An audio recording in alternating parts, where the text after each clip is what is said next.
পশ্চিমবঙ্গের যত সংশোধনাগার আছে, জেল আছে, সেখানকার জেল কর্তৃপক্ষকে এবং আসামিদেরকে যারা সাপ্লাই করছেন এইসব ফোন বা ইত্যাদি, তাদেরকে কষান করতে চাই যে এই জিনিস আজকে এই মুহূর্ত থেকে 2 PM থেকে পশ্চিমবঙ্গে বন্ধ। জেলের যে গাইডলাইন আছে মেনে, বা সুপ্রিম কোর্টের যে গাইডলাইন আছে তাকে মেনে তাদেরকে আলাদা সেলে সরানো থেকে শুরু করে এই প্রক্রিয়া তো ইতিমধ্যে হয়েছে।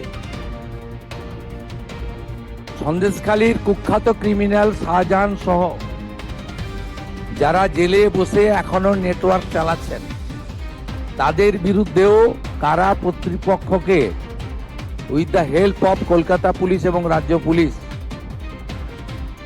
অবিলম্বে ব্যবস্থা নেওয়ার জন্য নির্দেশ জারি করা হচ্ছে।